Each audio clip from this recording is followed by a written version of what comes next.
दस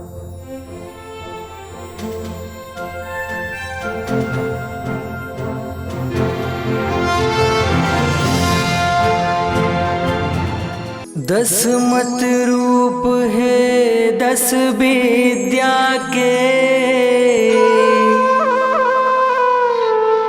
माई के है चिन्हारी। मन के 10 मती नाच नचाए, आजादाई के दुआरी।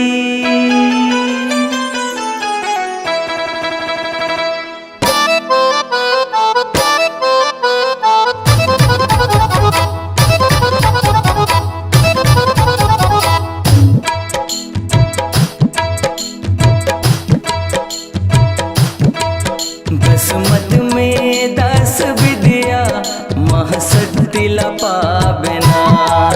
दसमत में 10 विद्या महाशक्ति लपावेना।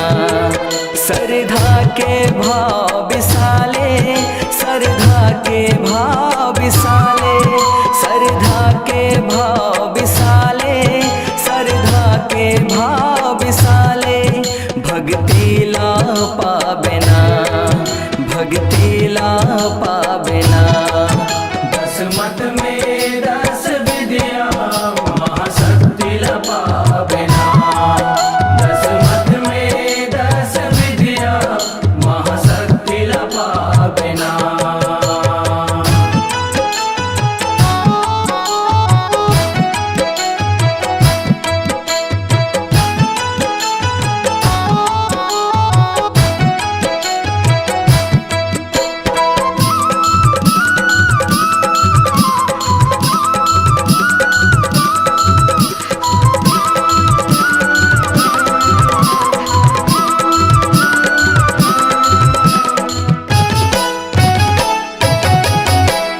दसमत हाजी फूल हरेगा, रूप गुण कोनो नहीं जाने हो। रूप गुण कोनो नहीं जाने हो, रूप गुण कोनो नहीं जाने हो। जे हर जाने वो हर माने, पाए हवे परमाने हो। पाए हवे परमाने हो, पाए हवे परमाने हो।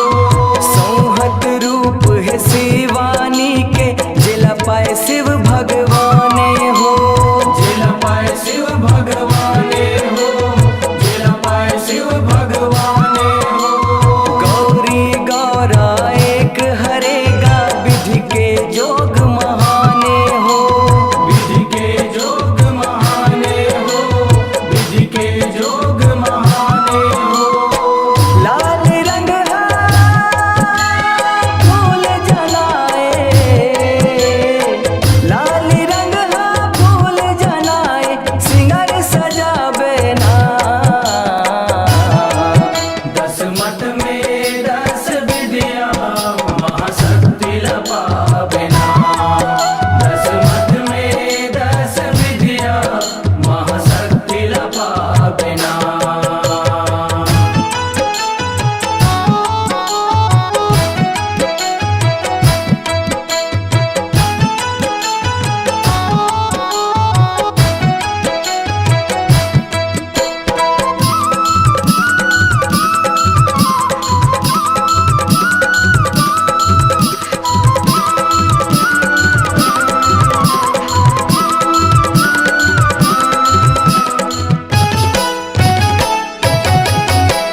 सिंगर मलाली रंग हसंगी, अंगला सुघर सजाए हो। अंगला सुघर सजाए हो, अंगला सुघर सजाए हो। सेमहर के रंग लाओ गरा के, पौरिमा महुर रचाए हो। पौरिमा महुर रचाए हो, पौरिमा महुर रचाए हो। नख नख लाली सुघर लागे, मेहंदी हाथ सुहाए हो।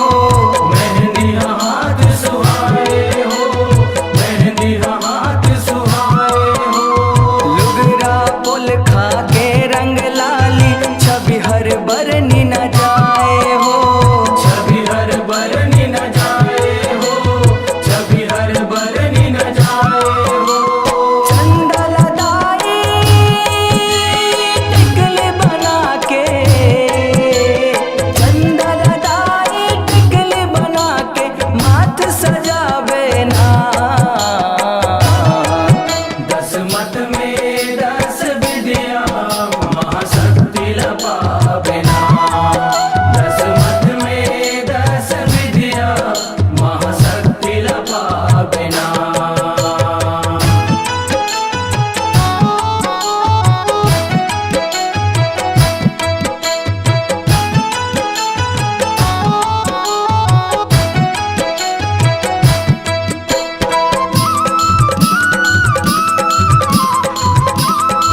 रूप हा शिव हरेगा, जे हर झूलना झुलाए हो। जे हर झूलना झुलाए हो, जे हर झूलना झुलाए हो। सनन सनन पुरवाही झोरे, आही बाही ले वो झुलाए हो। आही बाही ले वो झुलाए हो, आही बाही ले वो झुलाए हो। झूलत झूलत आगा से माँ केस घटा लहराए हो। केस घटा लहराए हो, केस घटा लहराए हो। विधुन हो गे शिव संग माता, कांति ह कथा सुनाए हो। कांति ह कथा सुनाए हो, कांति ह कथा सुनाए हो। मोन लाला तीरथ संग माँ, मोन लाला तीरथ संग माँ, पंचमी मनाए ना। दस मत में 10 विद्या, महाशक्ति लपावे ना। 10 मत में 10 विद्या, महाशक्ति लपावे ना। श्रद्धा के भाव विशाले, श्रद्धा के भाव विशाले, श्रद्धा के भाव विशाले, श्रद्धा के भाव विशाले। भक्ति ला पावे ना, भक्ति ला पावे ना। 10 मत में